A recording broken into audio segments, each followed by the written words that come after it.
doing lots of sort of marathon training at the time. I was sort of about 23 at the time when I first had the idea for the brand, and doing lots of training, and a part of that is always like, how do I eat well? And I'm quite a greedy person, so if anything, running gives me a good excuse to eat a lot because you can run off the calories and all of that. But, you know, for me, nut butter on toast was always like my go-to. In 2015, Pip Murray started selling her all-natural palm oil-free nut butters, Pip Nut, at a local artisanal market before branching out to 4 million customers across the UK and Europe. Based in London, Pip Nut generated over 11 million pounds in sales in 2023. It is also now a certified B Corp. No mortgage, no kids. You know, I was relatively early in my career, so it's not like I had a big salary at the time. Kind of felt like I could give this a 2-3 year push, see if it goes anywhere, and if not, well, I'll always get a job if I need to. It's our 10th year at the end of this year, or 10-year anniversary in January, and you know, like this idea of like an overnight success is just such bullshit. Like it takes a really long time to build a really good brand.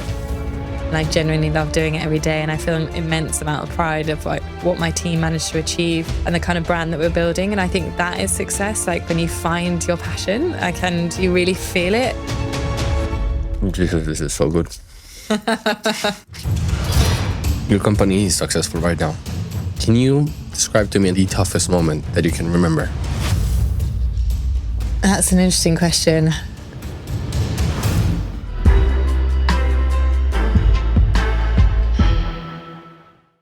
In 2013, you started to sell nut butter, peanut butter, in a local artisan shop here in the UK.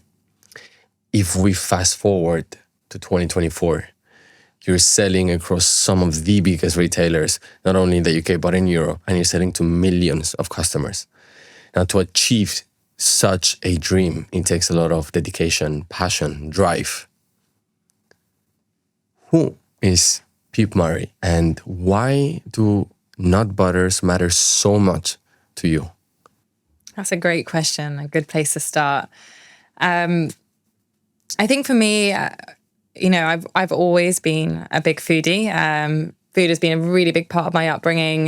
Grew up in a big family, and you know, every night we'd sit down together. So I think always from day one, I've had a real kind of grounding in like the importance of food and the importance of good food. So I think that's probably one of the first starting point. But I guess second to that, you know, and one of the reasons why nut butter really like caught my attention in the early days was that, you know, I was doing lots of sort of marathon training at the time. I was sort of about 23 at the time when I first had the idea for the brand, and I was sort of doing lots of training, and a part of that is always like, how do I eat well? And I'm quite a greedy person, so if anything, running gives me a good excuse to eat a lot because you can run off the calories and all of that. But you know, for me, nut butter on toast was always like my go-to. Like it was a thing that was my treat, and I just loved it as a consumer. I wasn't in food and drink at all. I was really just loving, you know, the product and consuming it naturally.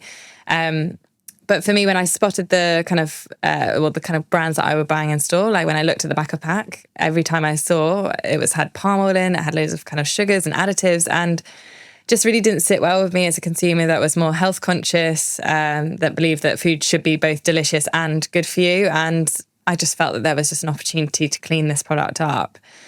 So yeah, I mean, that was the idea, but I guess the threads that held it together were really about my kind of principles when it came to food. And actually, that was what kind of drove me. And I think as a like fundamental, the thing that I loved about nut butter was that it always had this like permissible indulgence to it. Like it has this like delicious, it's kind of a bit addictive, and you just always go back for another spoonful. But it always feels really honest and sort of simple. And I just really love that. So yeah, it was an opportunity, I guess, to improve something that was existing and kind of disrupt a already existing category. But also just from a consumer point of view, I just loved it. There was just something really kind of tangible about it, and just delicious. And I just loved that aspect of it. And I just thought there was so much potential in it. So I really did fall in love with kind of the product, but also the potential of the brand. So I guess those are kind of a few of the threads that kind of fell together that sort of made me start to think, I've got to do this, or if I don't do this, someone else will do it. So I'll give it a shot. Right. So some people that I know, they share with me great ideas on a business that they want to start. Yeah. But perhaps those ideas are not around technology, so they don't think that they're as innovative and that they're going to change the world. So there are more conservative industries, like, for example, the food and beverage industry. And they start analyzing how competitive the market is, and they realize that perhaps their chances to succeed are slimmer.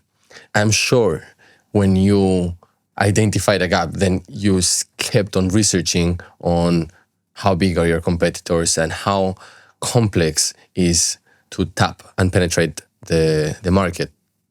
How did you overcome this barrier and still think, I do have a good chance in succeeding? Yeah. It's funny because I think almost the naivety of not working in the industry, when I did initially start doing research, you know, I didn't really know the complexity that was sort of getting into retail and food and drink. I didn't even know what FMCG stood for, let alone like what it entailed, like working with some of the national retailers in the UK. So in some ways, I think not having that kind of understanding of just how hard it is to get cut through and get that kind of competitive edge against, you know, existing incumbent brands actually played to my advantage, because I think in some ways I kind of didn't have that fear that maybe some people in an industry might kind of have back of mind if they're trying to crack into a new category. Having said that, I guess for me, a big part of like why did I think I had the ability to be able to launch something and it be successful was, I think a big part of it was actually seeing other entrepreneurs, particularly within the food and drink space, that I kind of were inspired by as a consumer, that looked and felt a little bit like me. There are a few brands that I really sort of loved at the time. There was a brand called Proper Corn. A woman called Cassandra had founded that sort of popcorn brand here in the UK. And I remember sort of reading up about her story just as a consumer, being interested and seeing her, and I was like, you know what? She looks pretty normal, and she didn't have any background or experience in this sector. You know, she must, you know, have a similar sort of capability to me. Like, it kind of almost made me believe that actually if someone like her could do it, then maybe I could too, who, you know, didn't have the experience. I also felt like the category, whilst there was sort of an underlying trend in nut butters in the UK and they were kind of growing, the category was growing year on year, which was kind of good bits of data that I was like, okay, there's something going on here. I don't think I overcomplicated it at the start. And I think a big part of it was almost just getting an idea and getting the product right and thinking about the product and really not really focusing on too much of the noise around it. So for me, you know, I started by I literally bought a blender and I started developing products in my kitchen, and I spoke to friends and family and got them to try it. And that was like an initial first step. And I think sometimes almost not overcomplicating it with too much data and analysis can almost be the thing that kind of frees you up to just getting going and just seeing. And I think the starting is a big part of it, because as soon as you start, the ball starts rolling, and you either discover the passion that you think you have for this product and brand that you're looking to create, or you decide, actually, I don't think there's anything in it. So I think really starting to get out as early as you possibly can to speak to people and try your product in front of consumers is really important. So in my case, I think, yes, I did have some consumer research and I did do some kind of category analysis, very simple. But I actually didn't really, it sort of almost was more the case of I don't know what I don't know. And actually I just kind of went into it and just felt like I could create a really great product. And that was really what my focus area was, not really about like what are all the competitors doing. So I guess that was my approach. I think it is very powerful to start a business in your 20s, precisely because of what you just said. Being naive, I think it can be an advantage when you're starting a business, because you don't see complexities that are going to paralyze you and you're not going to start. I think that if you stay too long in a job or in the corporate world and you become more sophisticated into how the business world operates, you're going to identify barriers that will contribute to perhaps you not starting on the first place. So being young, in my opinion, it is perhaps the best moment for you to start a business. Could not agree more. I think it gives you such a level of confidence and energy that you don't realize you have in your 20s. And I think a big part of it for me was like, I literally have nothing to lose in this scenario. I had no mortgage, no kids. You know, I was relatively early in my career, so it's not like I had a big salary at the time. Kind of felt like I could give this a 2-3 year push, see if it goes anywhere. And if not, well, I'll always get a job if I need to. So I feel like that also, like, I don't really have anything to lose mindset is such a like kind of freeing way to look at kind of starting up a business. the later you get on in your career, to your point, you get a salary, you'll get, responsibilities that mean that you have to be more conscious. And it feels like the odds stack against you and the pressure gets on you to kind of make it a success. And the other thing I think that's really kind of powerful is that like nobody was watching me. Nobody cared whether or not I was going to have the successful business or not. And I think almost being fresh to an industry, but being very young, like you have no eyes watching you. And I think that kind of takes the pressure off as well. So you're like, yeah, I'm just going to give this a go. And nobody's going to really kind of, look at me and think, oh, what's she doing? Like, what's she playing? Or again, put the pressure on to make it a success. Because, I was just kind of going with the flow and doing what felt right at the time. I think we need to have a better relationship with failure too.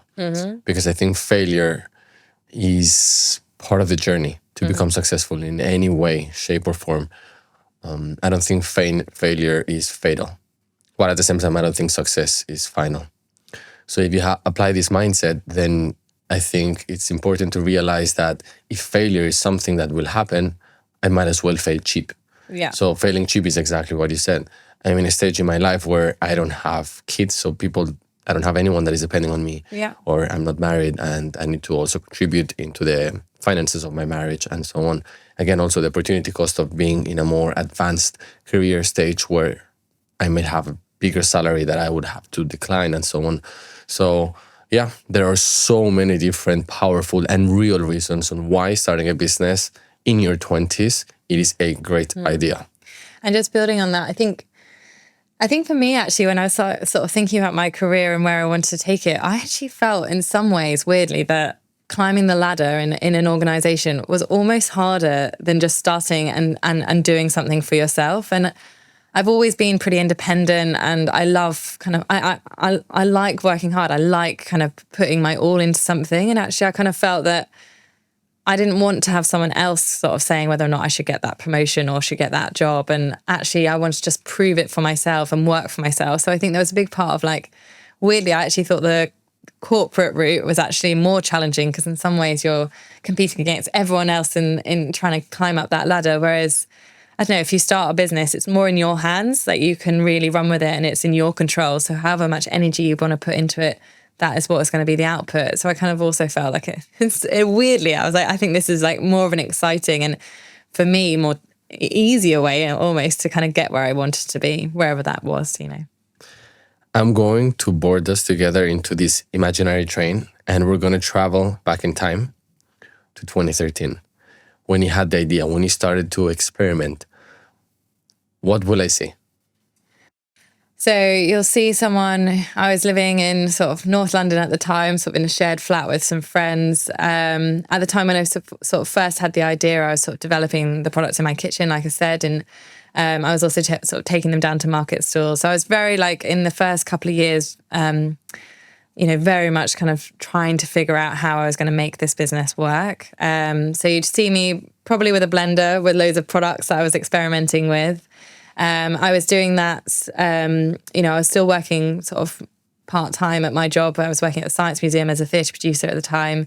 So on my 1 or 2 days off, I would sort of develop the products in a sort of a kind of little kitchen up in North London. I'd then at the weekends take them down to market stalls, literally drive the van down packed full of products, and I'd go to like Maltby Street Market down in South London and I'd sell them at the weekend. And that was me literally just testing it and getting consumer feedback right from the early days. And it was pretty scrappy at that point. I was doing a lot of like emailing manufacturers. I was trying to figure out how I was going to raise money. I was trying to meet other people in the industry to kind of understand what was the world of food and drink all about? How did I get into it and how could I scale up this brand? So yeah, I was pretty all over the place, if I'm honest. It was both really exciting because I was doing something very different and it was very much in my own destiny in that sense. It was really stressful. I remember I was working part-time, so I was just on sort of a part of a small salary anyway. And so I was also racking up credit cards, trying to sort of self-fund the early stages of sort of getting the business up and running. So in lots of ways, I actually felt quite anxious, probably at times, because I was sort of a little bit kind of navigating a path I didn't really know exactly where it was going, and doing something quite different to a lot of my friends at the time. And I think I felt quite self-conscious. Whenever I'd tell like a friend, thinking about setting up this nut butter brand, and, you know, I'd tell some friends, whilst they were always super supportive, I felt always at the back of their minds, it might have been a bit of like, it's not going to work, or, you know, that's a bit weird. Why would you set up a nut butter brand? And again, similarly, my family is super supportive, but nobody worked in sort of business. My dad was a doctor, my mum was a nurse. My sisters work in NHS or charity sector, so it really wasn't something that I was sort of following. Were you like the black sheep of the family? I was a massive black sheep for some time. Exactly, and I think people thought I was a bit weird, and you really have to get kind of comfortable being that like outlier when someone asks you what you're doing, you know, when you're at a party or whatever. And you try and explain you're setting up a business and you're starting up a peanut butter brand, you can see people almost not staring taking at you you being seriously. like, are you crazy? Yeah. Or isn't that cute is the other kind of response you got, which is also really patronizing. Yeah. And you'd be like, no, I imagine it being this big brand. And then you try and like sell it to people. And so, yeah, there was a big part of like loving it because it was incredibly creative and it was super fun being at markets at the weekend, but also kind of Did a very part of you also self-conscious. wanted to like prove them wrong? Yeah, 100%. I think it's also, you've got a vision in your head, like, and you can imagine it and you can visualize it and you can see where you could potentially be, but nobody else can see it. So you almost want to prove to people to be like, no, there is this like great brand that I see that I can develop. But a lot of people just, they don't see it because they see you either making it in your kitchen or being at a market stall and they think, oh, isn't that cute that she's doing that at the weekends? So I think, yeah, there is a bit of you that's like, no, I'm gonna show people that I can do this, and that's a big motivator, isn't it? Like trying to kind of get to the point where you're like actually got something that you're like can stand behind and be like, look, like this is what I was imagining. 100%. I mean, I can for sure see myself and empathize with that because I've lived something very similar. When I told my friends and family at the age of 22, I'm gonna build a group around the hospitality industry. And then their first question was, you mean restaurants? And I'm like, no, it's a group that has a portfolio of different brands that there's a gap in the market that I want to tap into. And they're like, the restaurant business is probably one of the toughest ones and you have no experience, you're so young, you have a great career path, you're in consulting, maybe wait a few years. Like there were so many different people that they were telling me, you have better things that you can do with your time. And perhaps you're choosing wrong and you're going to regret it. Some other people were like patronizing me, especially like the ones that don't know you that well. They might not be as confident to tell you you're choosing wrong. They might be like, oh, good luck, you know? Exactly that. But I also wanted to prove them wrong, but also in a way myself, like I can do this. And it's great also to see that this was fuel for you too. Yeah, no, it was a massive motivator. And yeah, it gives you that drive, I think, because, you know, it's not like you want to prove people wrong necessarily. It's just you want to prove it to yourself that you can do it. And I think sometimes to build on your point around what people would say to you about like the things that could go wrong, I almost think half of that is people just sharing their anxiety of like what they would feel or their nervousness around it. And some of these things I didn't even feel myself. So it's not necessarily that they're trying to like down, you know, sort of encourage you not to do it. I think it's almost like if they were to do it, these are the fears that they would have. And it's, you've got to ignore it. You've got to kind of acknowledge it, listen to sometimes the advice that people are giving you and choose what bits you're going to take on board and listen to. And other people who've never started a business or never done anything where they've really stepped outside their comfort zone, to some extent, like, it's fine advice, but they don't really know what you're going through. So you kind of almost put it to one side. Let's discuss what it means to receive customer feedback at an early stage. So a friend of mine, he just opened, also in the food and beverage industry, a business in Germany. And he's rightfully, I can also understand him, rightfully concerned on some of the feedback that he's getting from customers, because in the early stages, this is really your baby. This is what you stand for. And also perhaps you might be the perfect consumer for your company. And sometimes people can be very brute in how they share their feedback, and this can impact you. And I think the most important thing is to not quit, to keep going, to pivot, to reinvent, change, adapt, but keep going. This feedback can can impact, that can make you stop. How did you go through this? It's like absolutely fundamental that you need to get in front of consumers as early as you possibly can and get that live feedback. It is unbelievably helpful when you're developing a product, is to get that live feedback, which is why I always think market stalls, it's not for everyone, but it's one of the great things about food and drink is that you can get out there quite quickly and test and learn. And I think it's probably our equivalent of like a minimal viable product. If you were in tech, you like test and learn as you're live. And for me, that was being at a market stall. I never imagined or wanted to have a market stall brand. I always imagined it being a brand, but the market stall was a really key part of like getting out there early. But we do obsess, like when we launch products now, like we'll obsess about the feedback that we get on reviews. So like Amazon reviews or our D2C reviews, because people will be genuinely honest about whether or not they liked or rated the product, would they buy it again? And they'll give tidbits of information about what they liked. Maybe it's an ingredient that they find puts them off it, for instance, or maybe the texture of the product wasn't quite right. And I think it's just trying to take all of this feedback, and some of it will be personal preference, and you're trying to decipher like, okay, our products, they don't have palm oil, so they separate and they creates a bit of oil at the top of our products sometimes. So some of it might just be personal preference, or that it's something a bit different and people aren't used to it yet. So you kind of acknowledge that. Other things might actually be genuinely like taste, maybe it's not right, or the texture's not quite there. And you do have to then iterate. And I do think like even now, like our like core crunchy smooth peanut butter, we're still evolving it and, you know, developing it and improving it. And there's always things you can tweak. And so I do think just making sure you don't block yourself off or hide away from that feedback. You just got to kind of acknowledge it. And like I said, codify what's just preference and what is genuinely useful feedback. Market stalls was our way of initially, but now we do all sorts of different ways of kind of getting that feedback, whether it's standing in a Whole Foods, doing sampling to get live feedback, to doing actual more kind of quantitative surveys and things like that, where consumers might give us that feedback on our products. I think feedback is fundamental, especially when you're going from 0 to 1, because things are moving very quickly. You need to adapt what was your idea into an actually viable product or service that people will want to buy. Yeah. Because what you might think people like might not be the reality. What I told my friend is the following. I've interviewed a great founder from an e-commerce platform, and when he was starting, he had the opposite problem. He said, look, because we operate in the internet, we had no feedback whatsoever. We didn't exist. We needed to ask for feedback. We needed to create these questionnaires and send them out to people that perhaps were not even our customers, our users.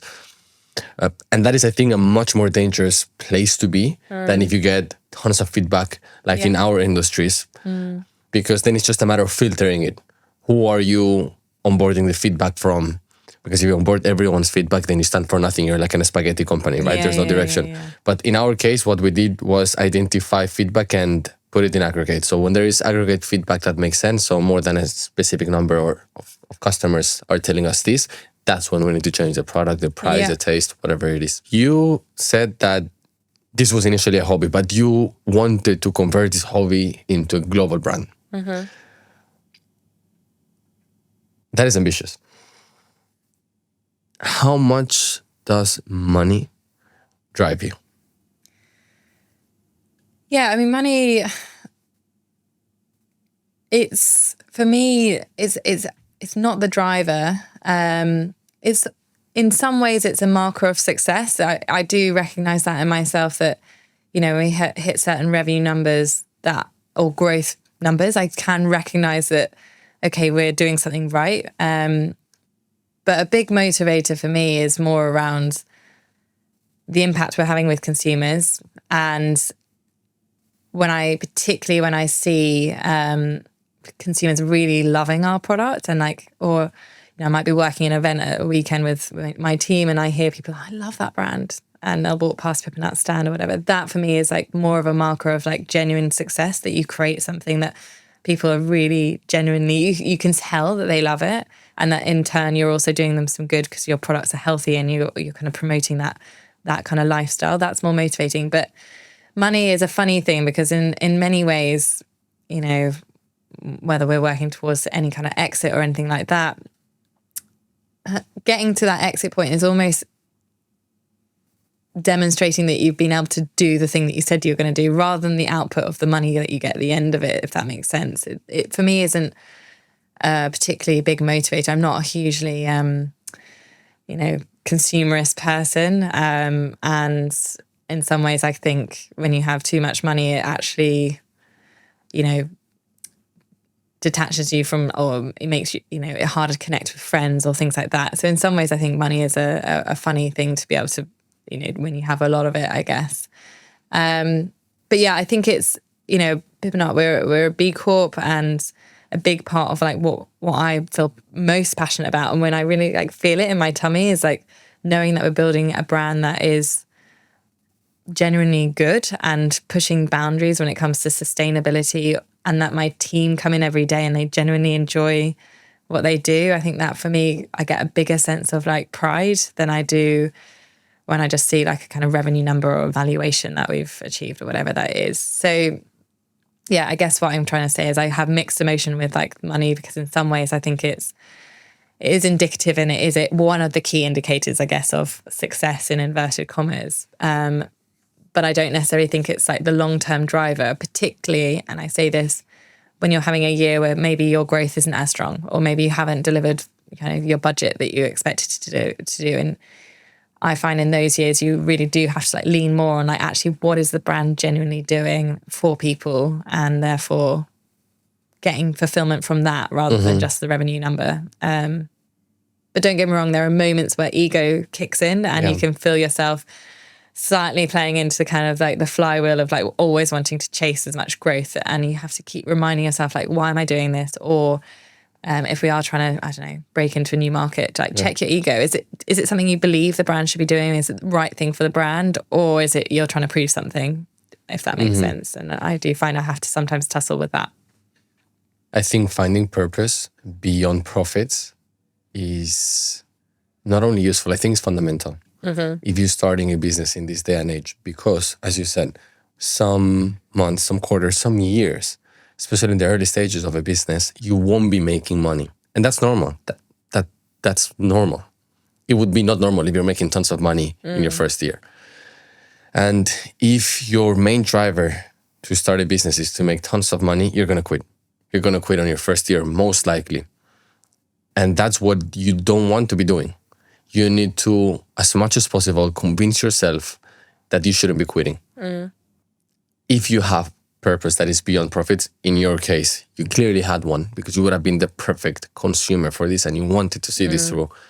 That's going to allow you to pull through.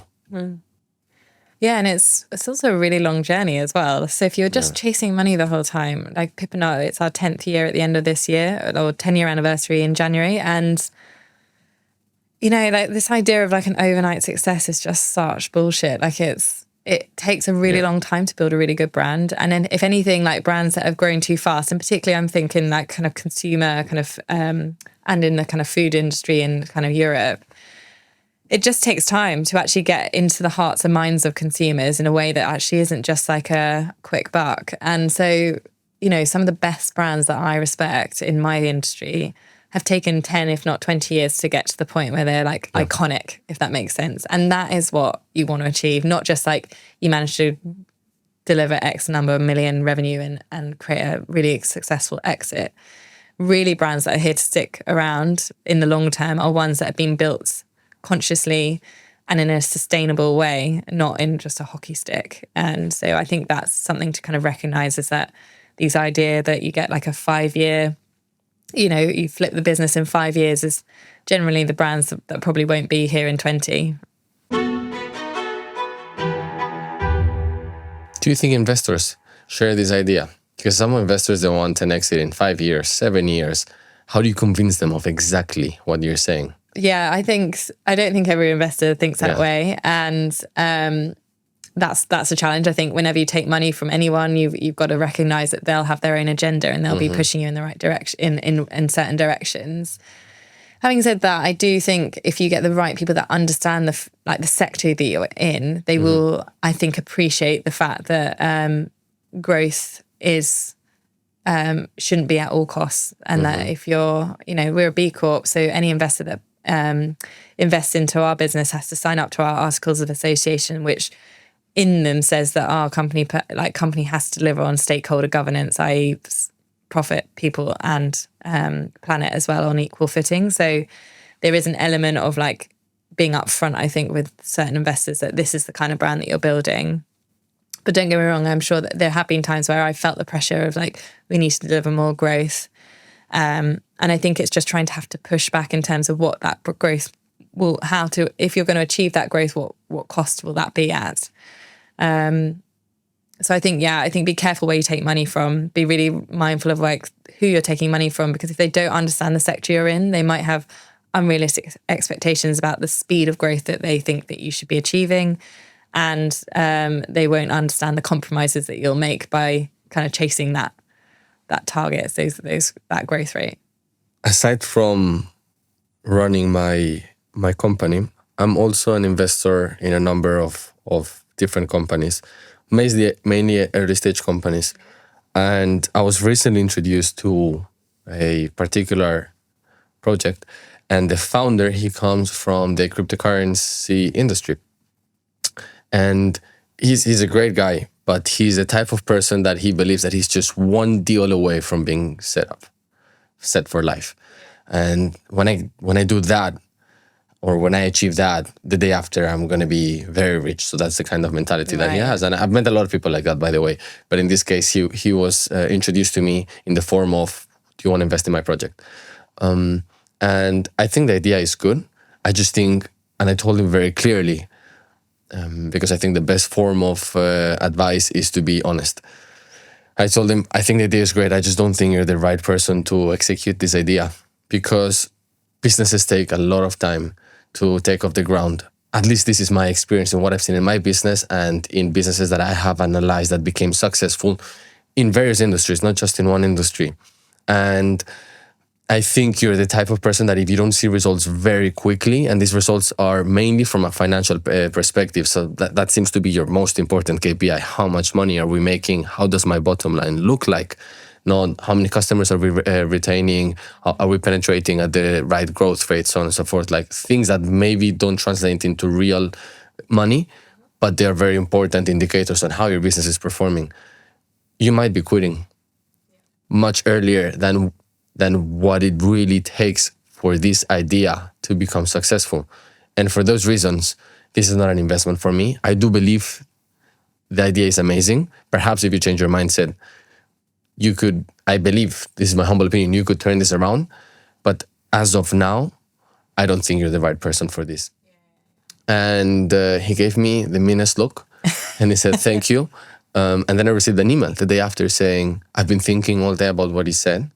And it is really changing my perspective in business. I've been researching about so many different industries, and in particular the industry that I'm launching this business. And you're absolutely right, it takes a lot of time. And his answer also was, the reason why I adopt this approach going to investors, telling them that I'm going to give you a return on investment in this number of years, and this is going to be the profit that you're going to have and the multiple that we're going to apply as an exit, is because I'm struggling to be realistic with myself, the business and the market, and matching the appetite of the investor. So and this is also fair, if you're too realistic, you might not raise funds. I think it's such a good point. I hate that question of like, what's your exit plan? Especially when you're right at the start, it just feels like a ridiculous question to ask you, because like, who knows what the next 5 years are going to be? And it's also crazy to expect something to just get out the door and 5 years be done. But it is the question that gets asked all the time. So in some ways I can totally empathize with what he was saying, which is that this is kind of what I feel like I should be saying, as opposed to necessarily what I feel like I want to do. And they're two very different things. Let's talk about fundraise. In those early days when you needed to raise funds for your business, aside from the credit card that you were using, walk me through those initial baby steps. Yeah, so Pip Nut, I definitely think in the early stage or years was very much bootstrap. Even though we did raise money, it wasn't like we raised lots of money all at once right from the get-go. So initially I funded the business through credit cards, a loan from my dad, and then some startup loans as well that I had. So it was quite a lot of pressure in terms of, at the time, it wasn't crazy amounts of money, but, talking 50 grand that was largely linked to just me. So it was personal loans as opposed to like business loans. So it was kind of risky, I guess, at that early stage. I then raised a small bit of capital pre-revenue to get out the door and sort of do the first productions and get the stock initially. And that was through Crowdcube. This, I think, was one of the earlier signs or indicators where I felt, and it was as much about the money, but also about the sort of validation of the business in some ways at first fundraise. It was on Crowdcube, so we did kind of raise about 100 grand through Crowdcube. And for people that don't know what Crowdcube is a platform for crowdfunding. Exactly, and it's equity crowdfunding. I raised the money sort of that I needed within sort of 10 days on the platform. You normally have up to 60 to close your round. So raise the money really quickly. I think food brands do well on crowdfunding because people really understand them. They're very tangible and sort of easy to understand how you'd build and grow a brand like that. But it was really great. It was really sort of exciting, but equally it was a really tangible kind of measure of like, okay, other people believe in this idea enough that they'll put their money against it. Okay, I feel even more confident about it now. So that was great. So raised that a little bit, that tranche of money, and then after the first year, when we got into Sainsbury's, I then went out and raised some more money. And I guess for me, there were key like milestones that I needed to achieve in order to unlock like the next load of fundraising that I needed. And particularly getting into national retailer was that tipping point, because once you get into that national retailer, you've got to be able to support it.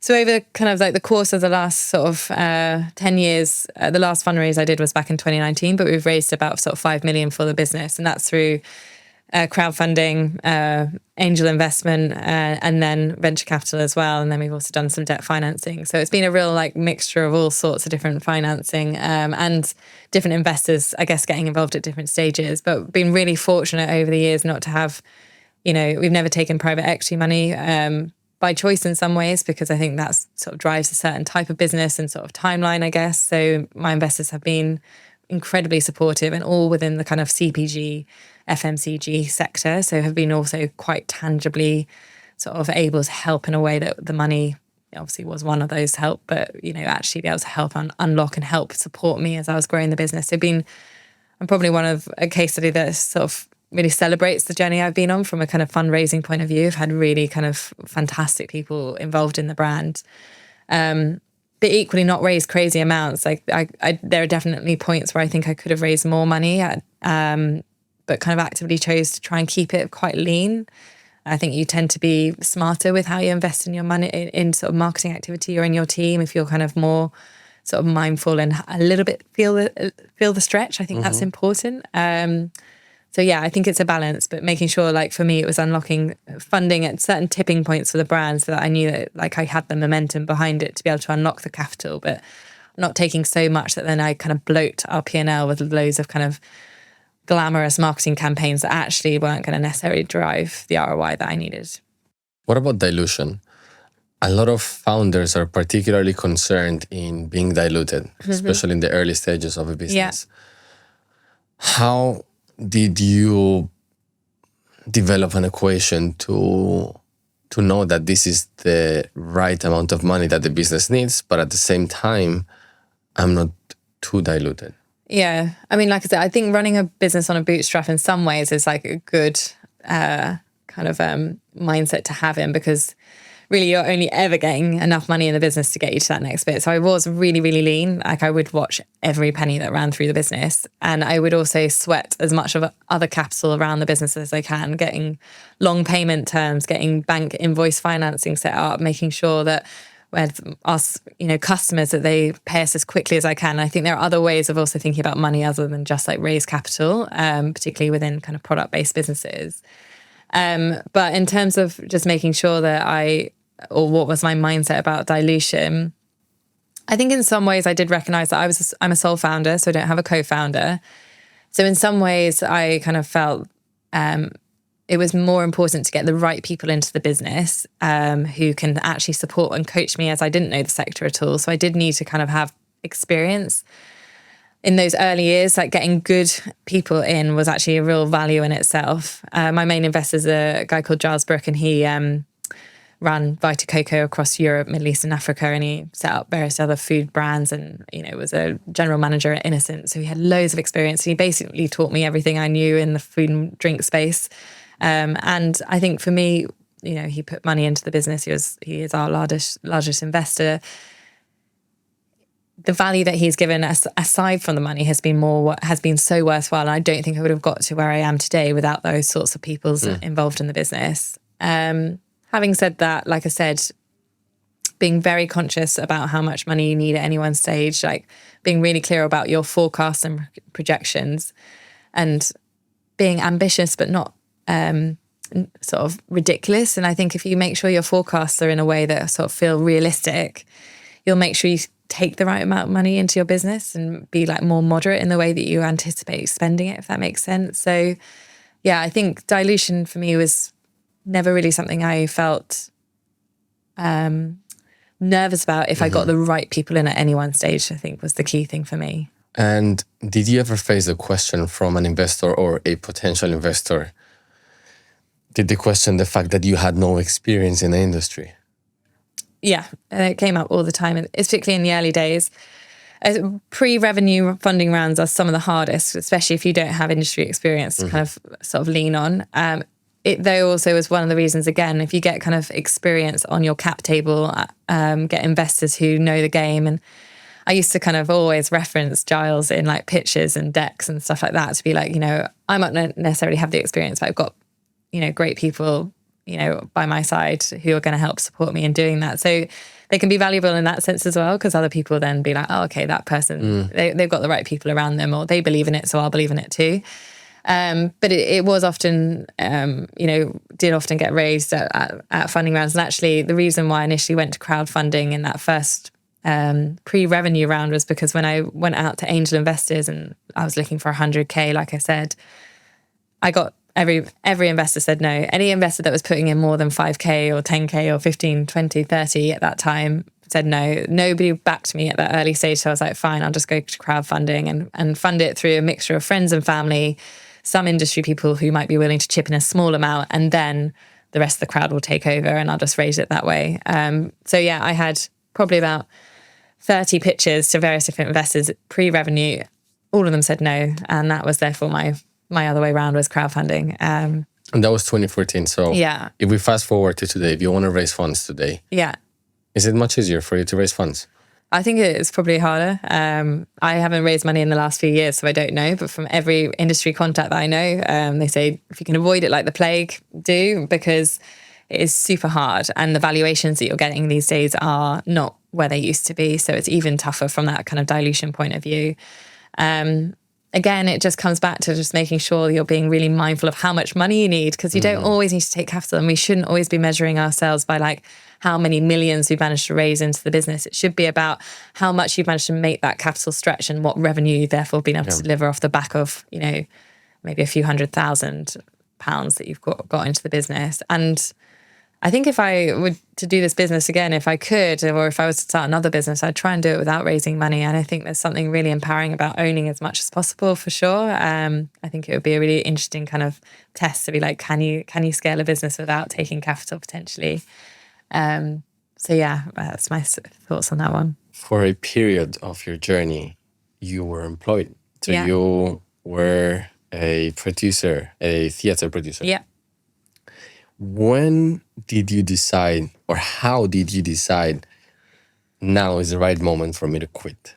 How did you come to that conclusion? It's such a hard thing, that moment where you're going to suddenly pull the plug.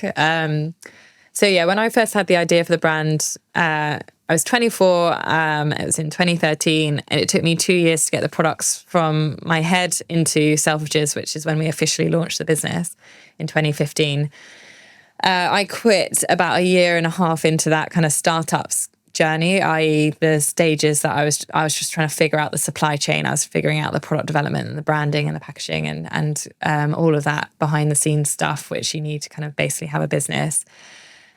The way I quit, though, was probably a bit more unconventional to like most business owners at the time. So yeah, I was 24, 25.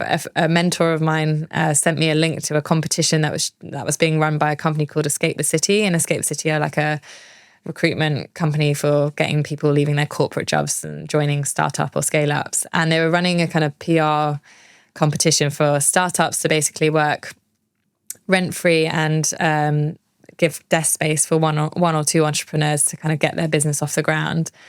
I entered the competition and I ended up winning it. And but the catch of this whole kind of competition was that it was called Escape to the Shed. And it was basically, they'd set up a shed in the back garden of their head office, and one entrepreneur was going to live in there over the summer. And that person was me.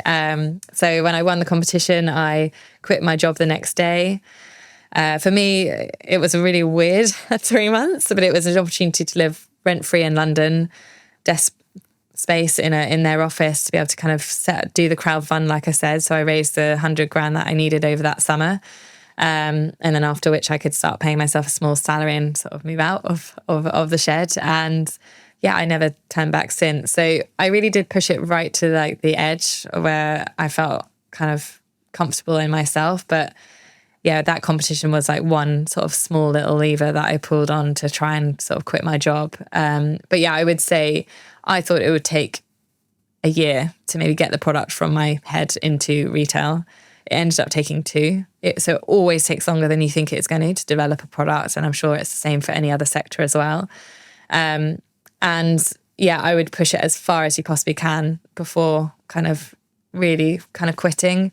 The thing for me, though, what was critical was that particularly when raising money, I think to some extent you do need to, I was raising a pre-revenue round, so I felt like I needed to demonstrate that I was fully in. And I think investors or people putting money into your business need to know that you are going to be working hell for leather on that one thing. So I knew that I needed to quit my job, but I only did it when I knew that I had a viable product, had my manufacturing set up, I had all the packaging ready to go.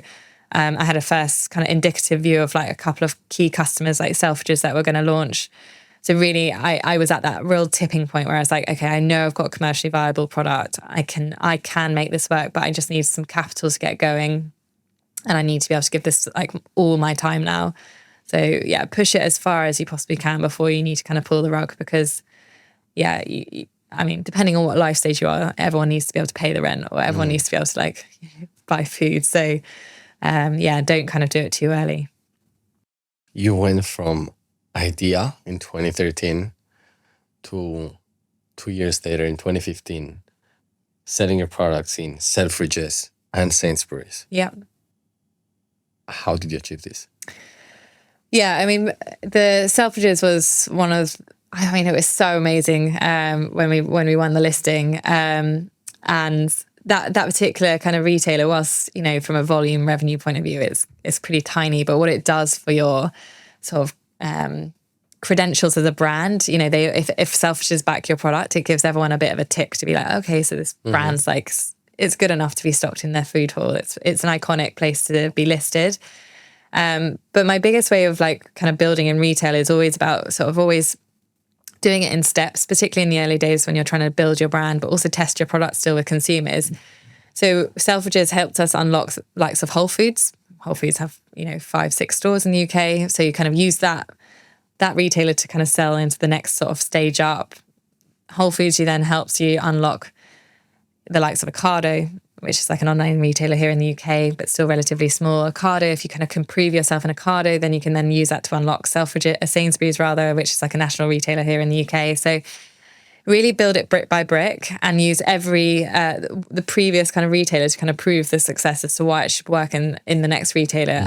And it's like a flywheel. Once you get one retailer really working and really like performing at its best, you can then use all the selling points from that to then get into the next retailer. But also critically, if you get too much distribution too soon, your awareness isn't at the level that you can support it. So building it slowly like that in the first year, it also helps slowly build up your awareness in step by step. So then when you get into Sainsbury's, you know, a national retailer, and you've gone up and down the UK, at least you've got a level of awareness for your brand that can help support a national retailer. And you're not just launching straight in, expecting you to suddenly build that brand from day dot. So yeah, I mean, it was quite fast. And definitely when we won the Sainsbury's listing, it was like a complete game changer. Like suddenly you're available everywhere. But equally, like behind the scenes on all of that was literally sweating every single stocking point that we'd got into before that. and making sure that we didn't move on to like the next big thing until we felt confident that it was working in that other retailer and a smaller retailer and we've proven it. So you get into Sainsbury's, you sign this contract. How does it work? So they stock your product nationwide? Yeah, I mean, one go? It's not every single store, but we went into, say, I think we had 4 products that went into 400 stores. And Sainsbury's have up to like 1,400 stores. So you go into proportion of the retail. And even then, you're proving it in those stores. And if you can prove success in those stores, they'll then unlock more, or maybe they'll unlock more SKUs going into more distribution. So yeah, everything with retail is like, you might get into Sainsbury's. That is like always, whenever anyone says, oh, I just won Sainsbury's, people always think, oh, you've made it, you've landed it, you've succeeded, you've achieved. But actually that's like day one. And from that day one, you then have to prove it. And you normally have about 12 weeks to do that. You have to prove within those first 12 weeks selling that you've got the rate of sale to prove or kind of mean that you kind of deserve that space on shelf. So it really is like quite a lot of pressure to get going right from the get-go. But now even we're in all the retailers in the UK, and now for us it's about building our depth and breadth on shelf, if that makes sense. So building more stores, unlocking more stores in Tesco and Sainsbury's, and building out our range on shelf, so getting more and more kind of space and visibility. And brand blocking is key when you're in retail, because you need to have, it needs to be really visible, as visible as you possibly can be. So my other top tip is making sure that don't just go after like loads and loads of stores, like try and build out range. Because if you have 6 products on a shelf versus 1, like I bet all of the 6 will perform much better because you've got that visibility and brand blocking. So just be mindful about how you build it. It's different ways. How does success look like to Sainsbury's for an early stage brand like yours was? So in the first 12 weeks, what were they asking you in terms of sales? Yeah, I mean, they're looking at rate of sale. They're always looking at retailers. That's how they measure you. Like how many units per store per week are you selling? And they'll benchmark you against all the other competitors. So brands that maybe have been on shelf for 20, 30 years, you'll be expected to achieve some way in near their kind of performance. Having said, the first 12 weeks? Not necessarily in the first 12 weeks, but they have to see a pathway to it. So you have to be showing like building base rate of sale. But the thing that often we would sell to the trade when we were in that first 12 weeks is like, how incremental have you been? Have you managed to bring new consumers into the category? So you've not just stolen sales from your competitors. You've actually managed to grow the category by bringing in new consumers who maybe hadn't shopped in the category before. And that was exactly what we were doing. We were targeting a completely different demographic who a lot of people hadn't really considered this particular product or this category for a really long time. And so actually we were really incremental to what was already existing on shelf. So maybe we weren't hitting the rate of sale that they necessarily needed. They were kind of okay with that. It was like moderately okay, but actually we were delivering sales that they didn't have before. They were all incremental, if that makes sense. And how were you able to identify that your customers were from a different customer segment than what Sainsbury's was having at the time? Yeah, we used to buy like snippets of data. So you can buy, retailer data is so expensive, but it is important that you invest something to try and get an understanding of what you're actually doing, aside from just looking at how much you're selling into the retailer. So we'd buy like a data dump, basically a 52-week read of like, and we'd do it once a year or twice a year when we had a key meeting coming up, and we'd understand, okay, it would tell you where are consumers swapping in and out, where are you kind of stealing from, but also how much of your sales are incremental. And it will give you loads of other kind of data around loyalty or, things like that, which actually helps build a bigger picture as to what your brand is actually doing for the retailer and to the category itself. And for an aspiring entrepreneur, exactly what you did then, is this something that you researched while you were doing it? So I need to identify where my customers are from, and then this is how I can gather this data? Or this was something that was shared by the smart capital that you've looked, basically these shareholders that were also advising you? Yeah, it definitely was support from the outside in. I didn't know anything about I knew how to win listings. Like I was really good at like selling into the dream and like selling the story and the why to retailers and getting the buyers to initially like say, all right, I'll give you a go.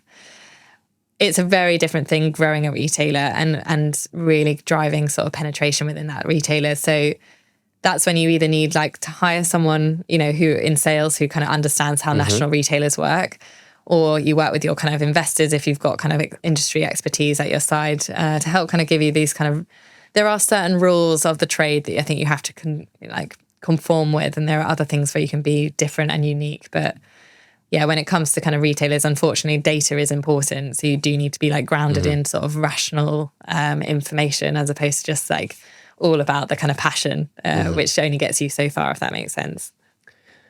Marketing is deeply important for any industry, but I think in consumer goods like yours, it is not important, but fundamental. What's the greatest lesson you've learned? My greatest lesson, I think, I think marketing, it's like art and a science. There are some things which are intangible and there are some things which are super tangible, but making sure you kind of build your brand using both that intuition and gut feel as well as data, and not forgetting that actually if something feels good when you're doing it, it probably is the right thing, partially the right thing to do. So that would be one aspect to it. And really trying to get kind of that emotion into your brand is like the key thing.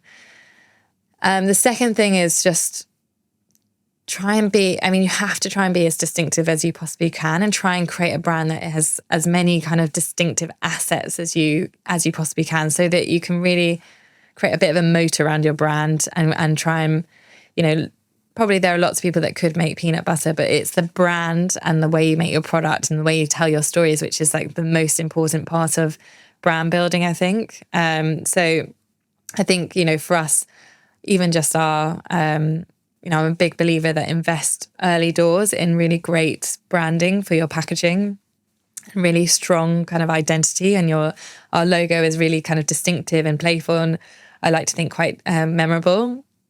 And that was like one of the first things that I invested quite heavily in. So pre-revenue, I approached a branding agency, and we still work with them now. They're brilliant, and they created the identity that you see today. So from when you started until today, you haven't changed the marketing. I haven't changed the agency. No, still work with them. They're packaging agency and specifically, but they created like the identity, and the identity Pip Nut hasn't changed at all. The packaging has changed and tweaked. But I invested quite heavily in sort of creating a really good, like professional, really polished kind of brand. And I do believe from a kind of branding and packaging point of view, that's your most important investment, and don't scrimp on it.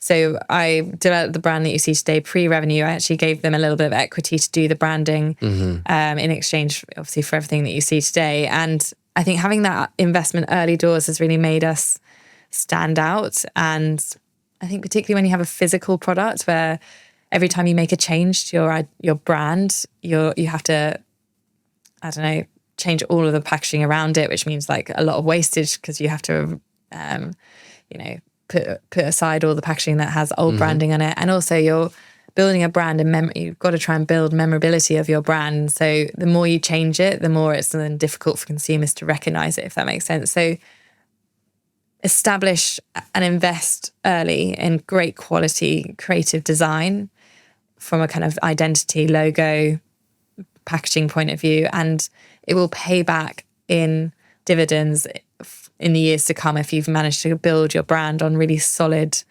creative design, if that makes sense. So I am a big believer in investing and not scrimping on certain things. So whilst I did run the business on a real bootstrap, that was something I was never going to compromise on the physical product and the look and feel of the identity itself. Legacy versus innovation. So you're establishing the notion that the legacy of your branding should remain throughout the years, because that will pay back. But at the same time, a lot of industries, in particular your industry, gets more competitive year on year because there are new brands. How do you remain attractive to consumers?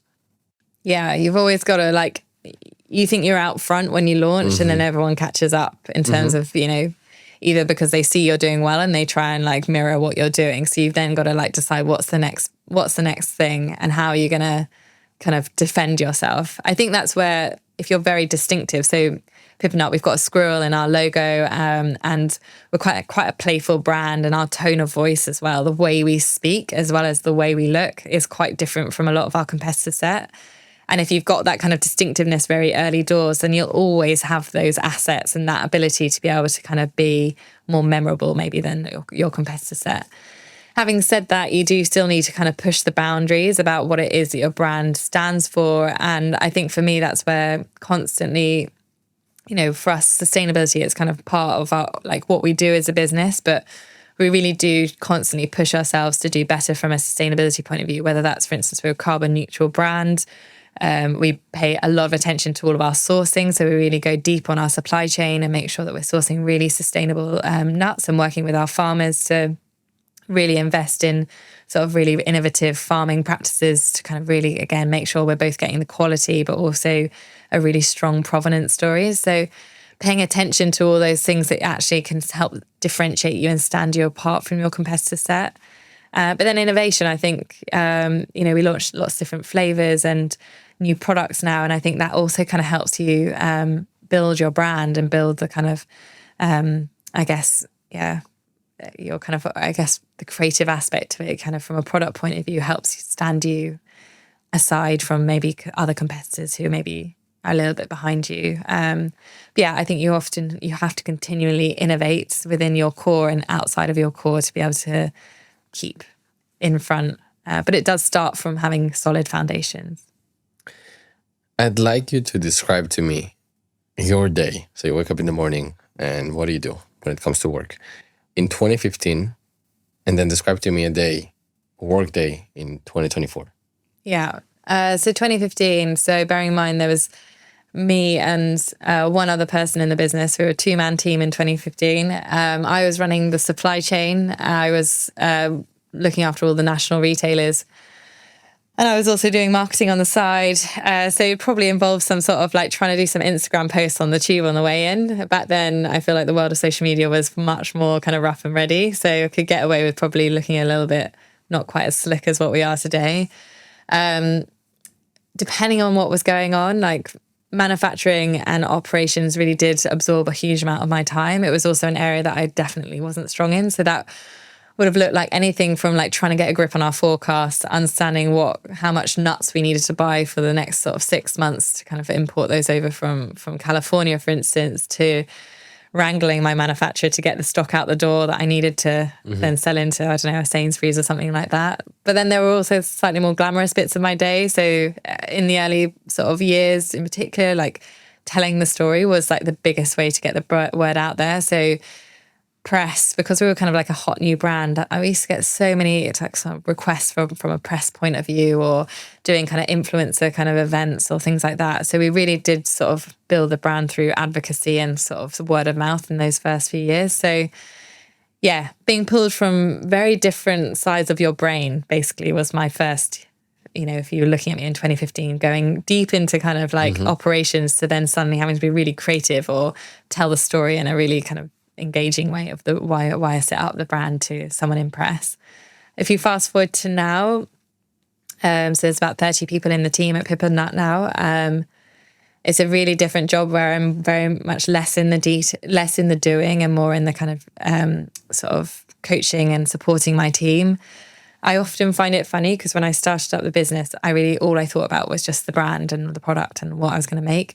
I never actually imagined that I'd be running a team, and like that leadership piece was something I never really ever thought about. That was part and parcel of the business. I mean, that just shows you how like kind of green I was in business in itself.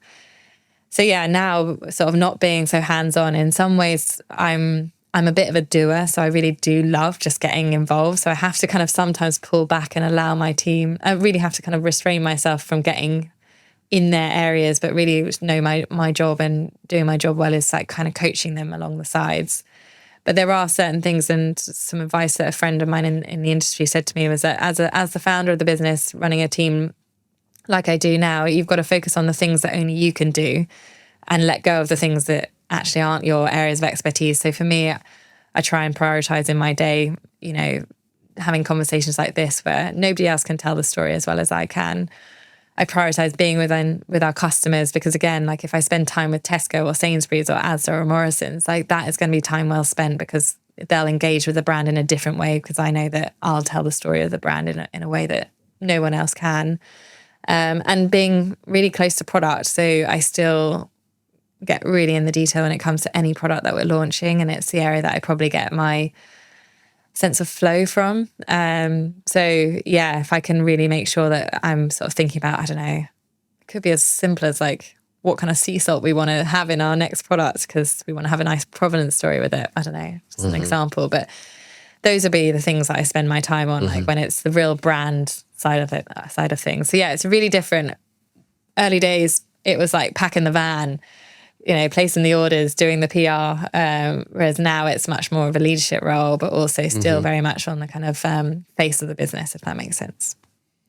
Two things that really caught my attention from what you just said. So the first one is the summary in between what you were doing in 2015 to now, is that in 2015 you were basically doing everything, but right now you are coaching, you are in product development and strategy, having these strategic meetings with your retailers.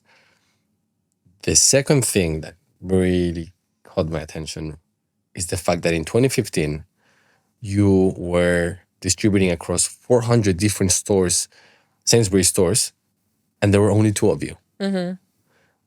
Like, for example, myself, if I see a brand in Sainsbury's, in 400 Sainsbury's, I would think this is a big company. So I think this is a great lesson for people that are perhaps tapping into the food and beverage industry, meaning that you can achieve that level of scalability without a lot of manpower.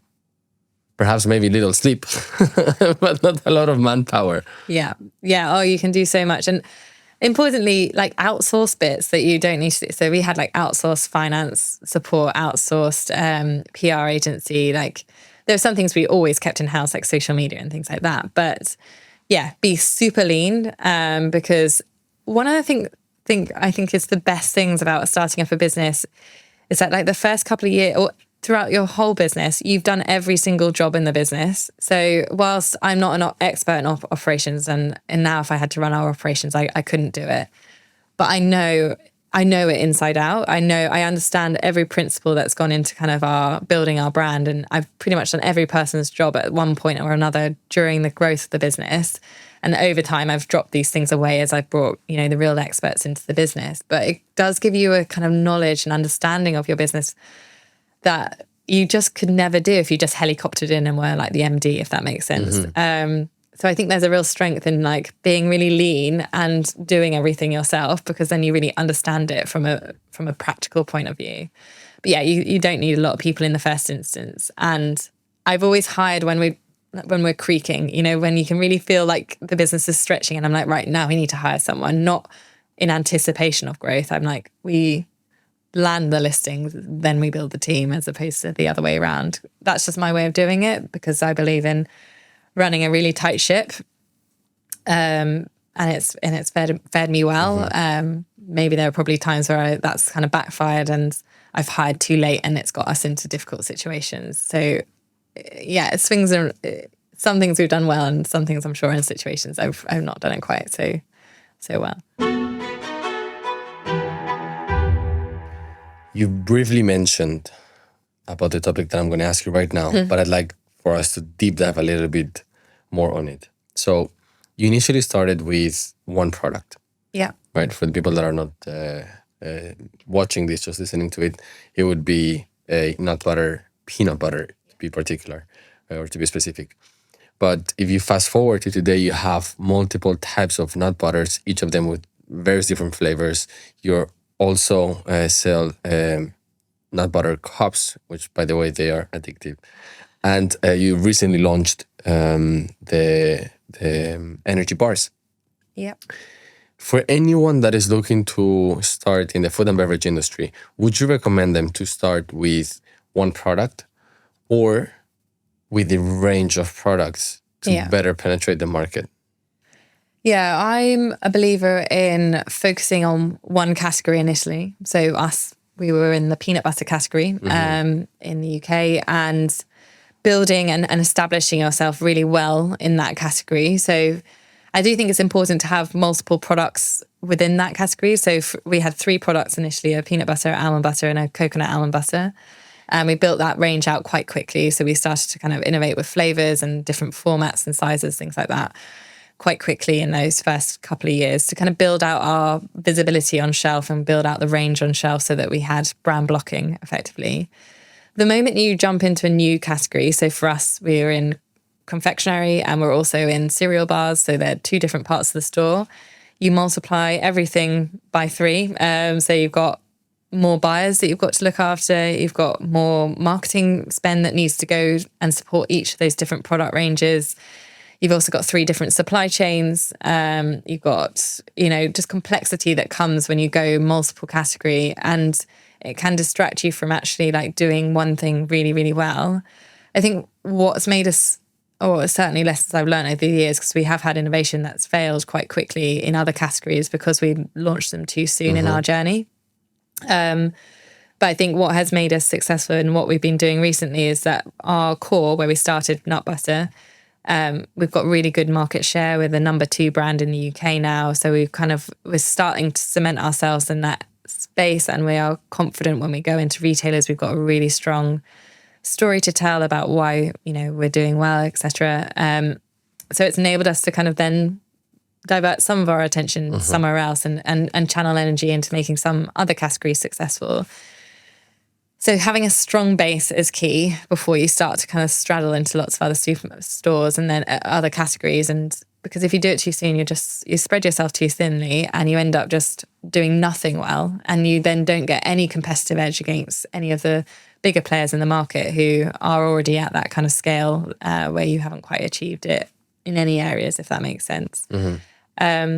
Flip side of that is obviously if you are in multiple places, it can help build the visibility. So I think it is always dependent on what kind of category you're in or how big the category is as well. So there are so many different ways to do it, but I'm a big believer on focus, really build well in one area, but build fast within it and then leapfrog into other categories. And then, that kind of, again, do the same thing again, build there and then leapfrog into another category and build there and carry on.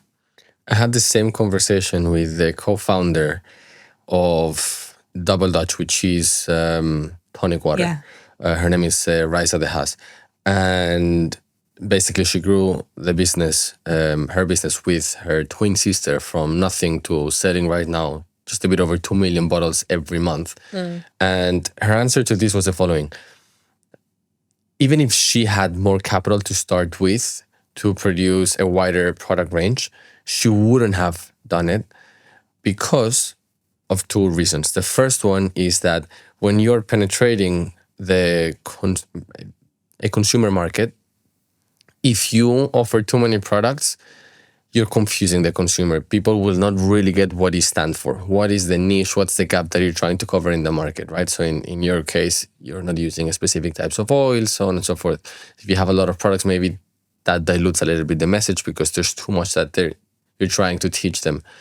And then the second point, which is very similar to what you were sharing right now, is that if you start with a number of products instead of perhaps just one, you don't know if people are really going to like it. So it's better if you build your product range based on data. Yeah.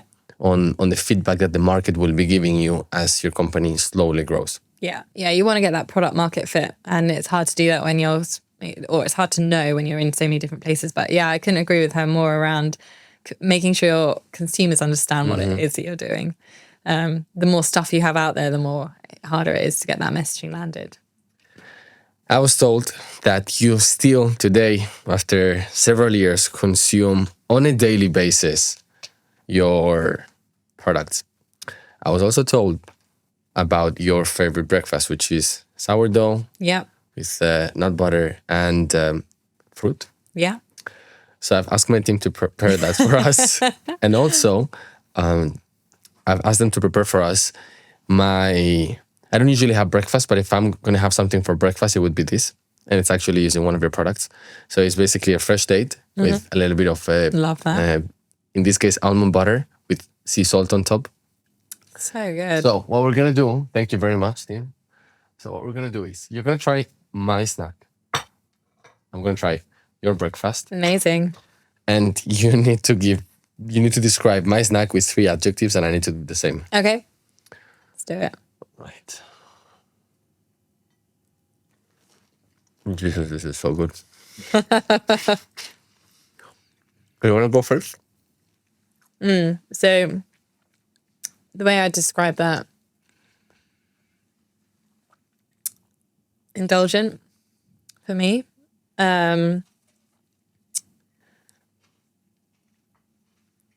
Rich, satisfying.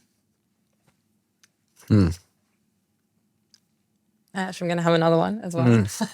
You can also have a bit of your breakfast. Thank you. I 100% will. I'm also going to have my snack.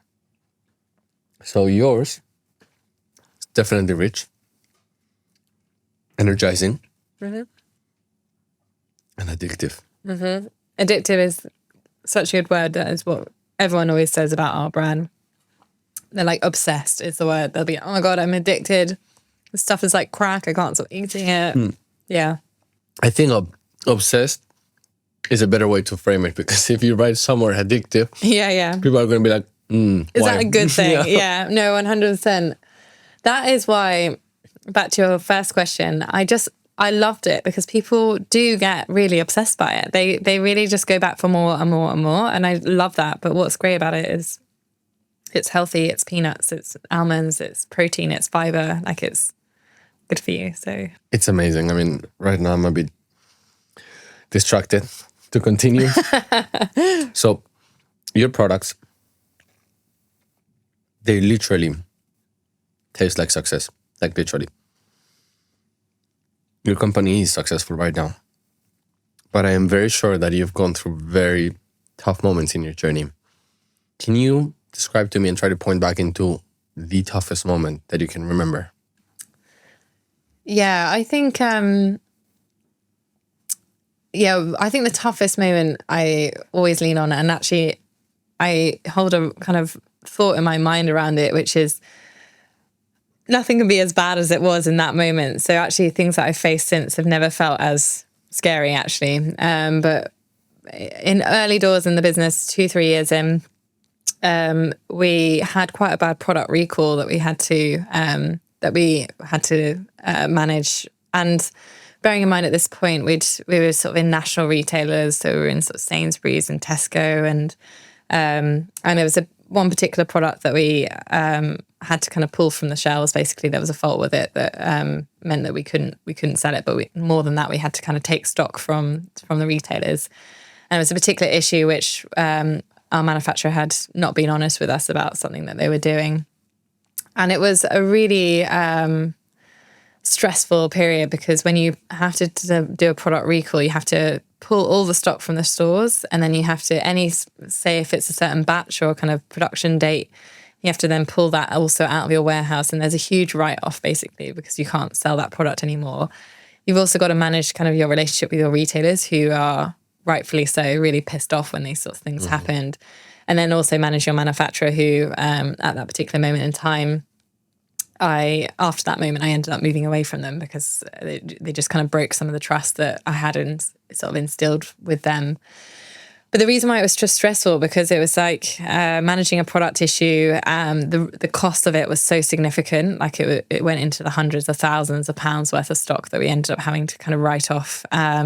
And it was just from a consumer point of view, it wasn't the kind of standard that I held the brand to, and I was just really upset in terms of what had happened from a manufacturing point of view. And I think this is probably one of the examples where your naivety, sometimes it can be your downfall. And I remember I trusted the factory to produce the product in a way that, and sort of to the standard that I needed, and they weren't doing it. And it resulted in a really big, cost implication and brand damage in that sense, in that particular moment. And it was just really stressful as I tried to unearth like what was the kind of the root cause of the issue, but also just manage the kind of implications when the cost hit our business. And we were still really young as a business, and the having that amount of like unpredicted kind of cost hit the P&L really almost tipped us over the edge. So I think that and the whole process probably took about 4 or 5 months to kind of really resolve it, and then another year before we actually moved the factory away from the supplier that we were working with. And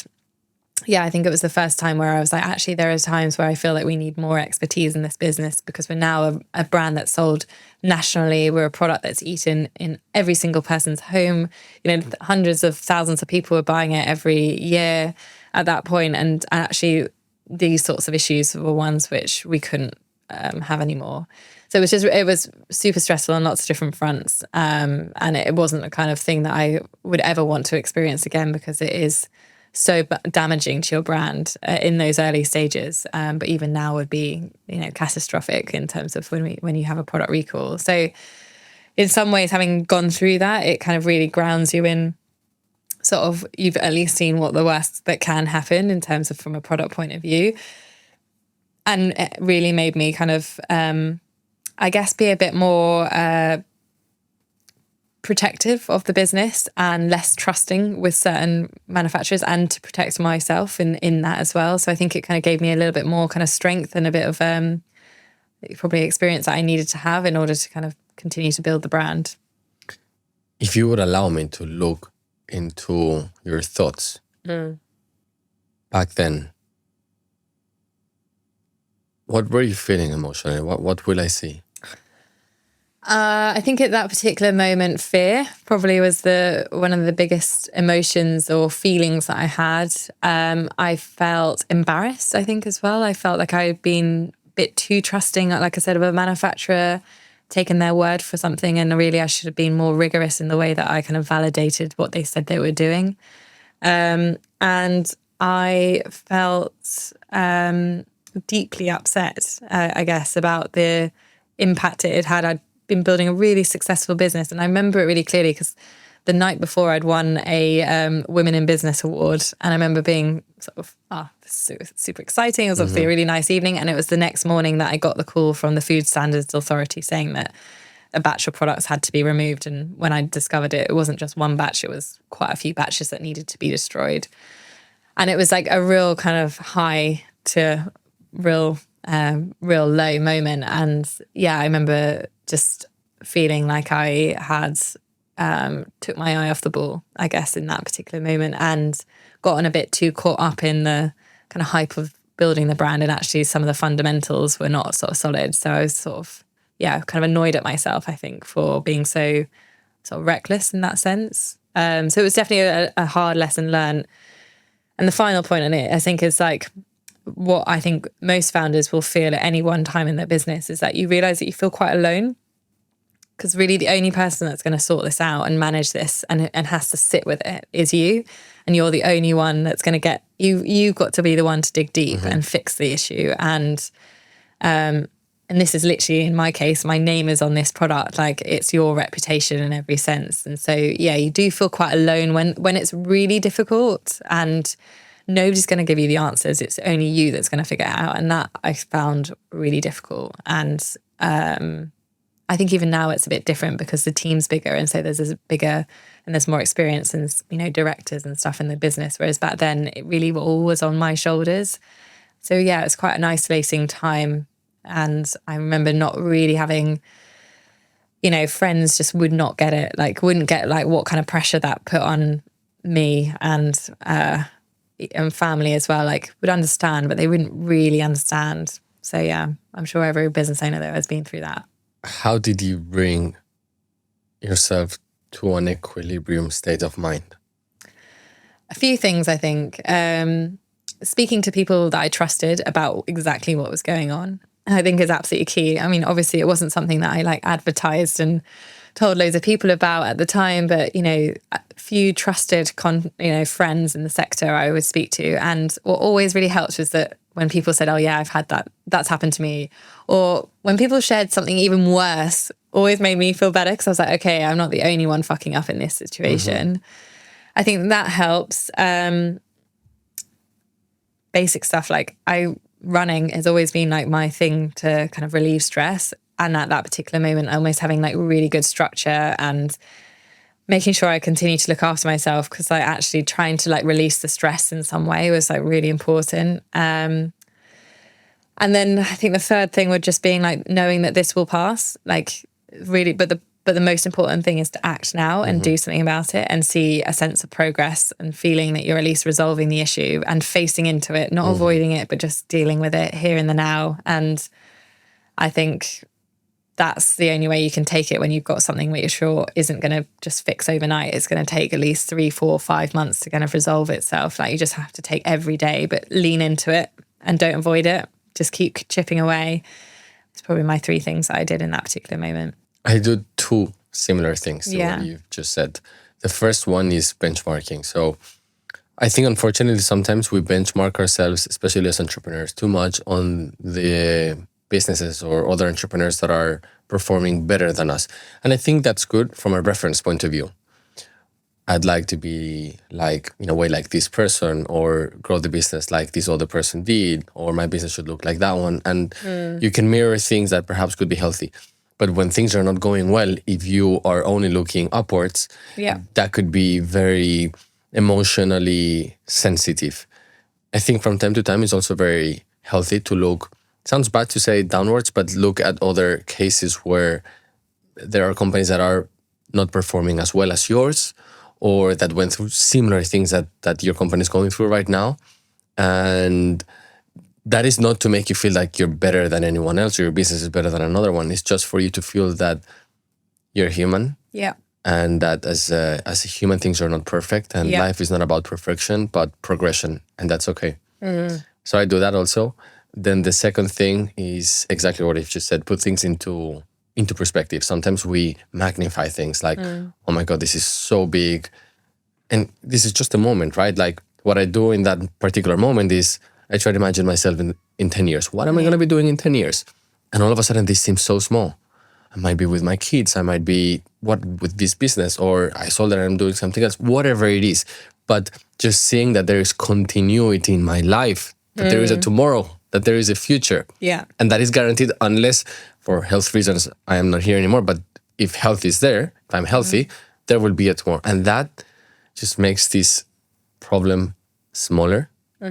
And gives me confidence and gives me perspective to deal with it in a much more logical way rather than emotional. Yeah, exactly. Taking the emotion out of it is so key, because otherwise you end up riding that roller coaster. But also the people around you are also in this whirlwind and really all they need from you, your team, if however big it is stability and leadership. Yeah. And that's kind of what you can do in that moment.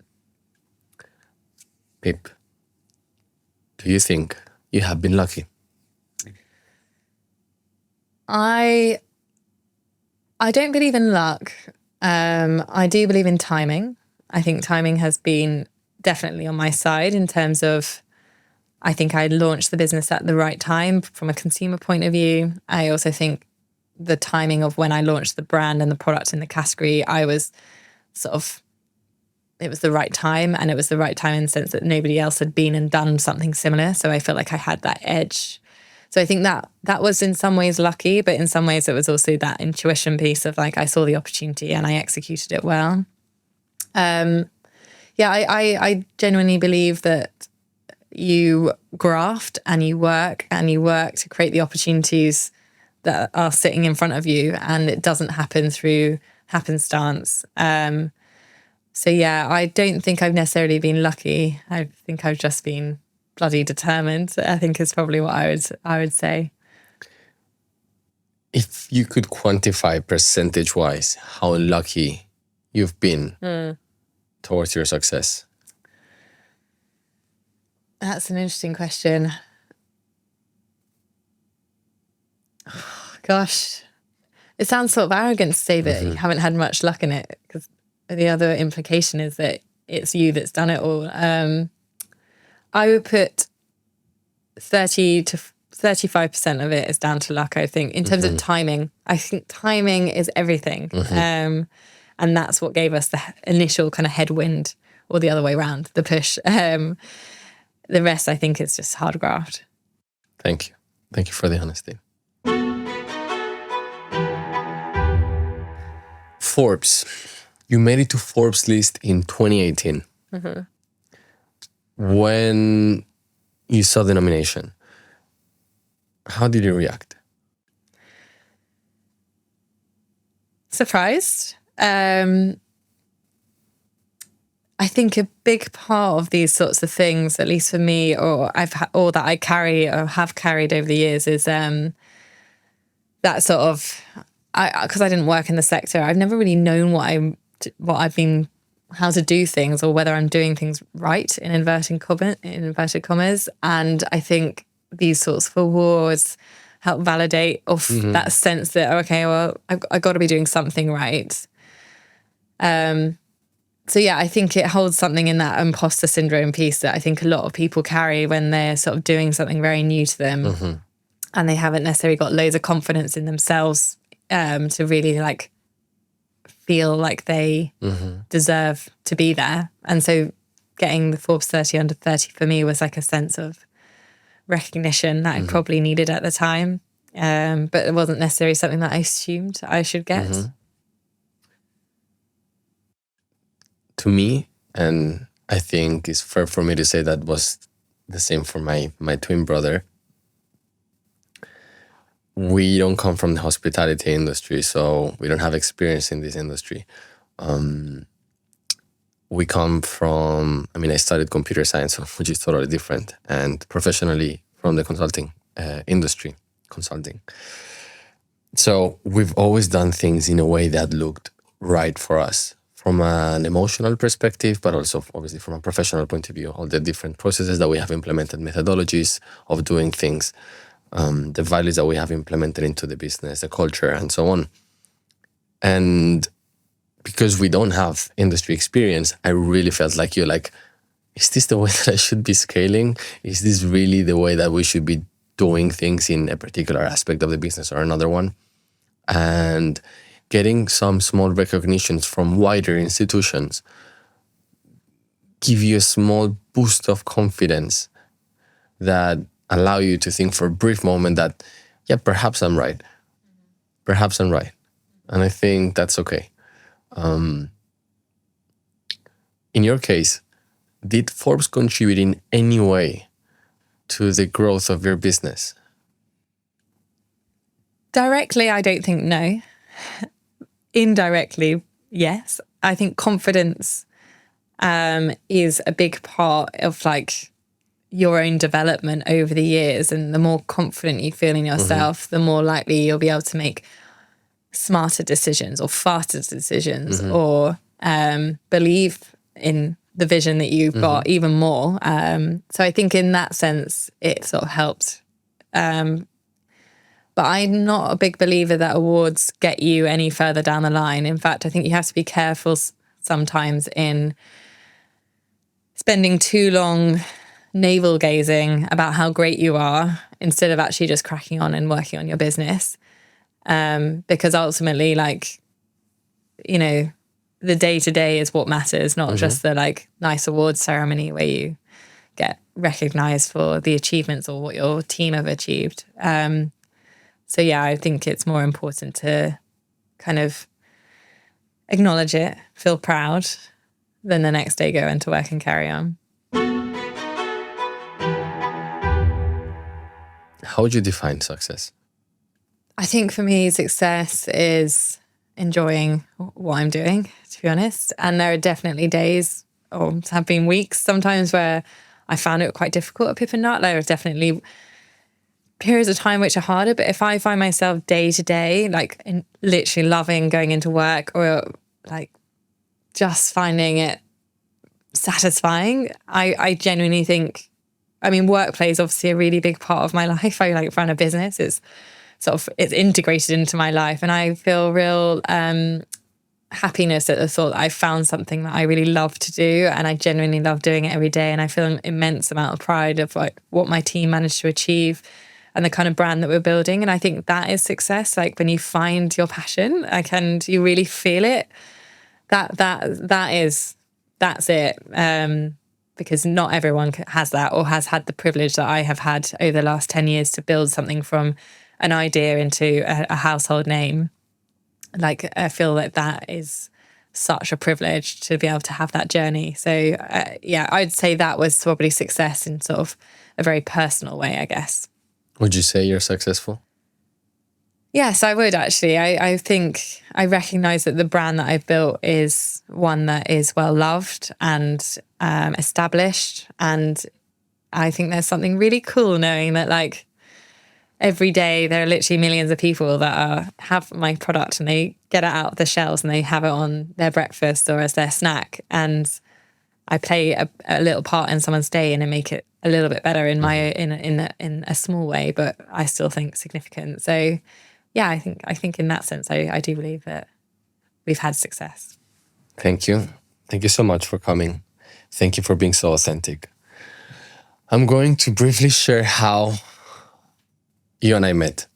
So I was doing groceries in Whole Foods with my girlfriend and we were just about to check out. And she's like, babes, she's the founder of the nut butter that we stock at home. And I'm like, can be. It's a big brand. Why would she be here? Like, she could have anyone within her business do it. There must be other things that she needs to attend. So I came to you. We spoke briefly. And I was so inspired from what I saw. We spoke very briefly, but I clearly saw an authentic entrepreneur. You wake up in the morning, you work very hard, you love what you do, then you go to sleep, and then you do it all over again the day after. So I thank you.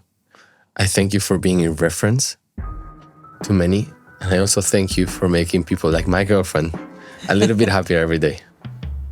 Thank you. That's so kind of you to say that. Thanks.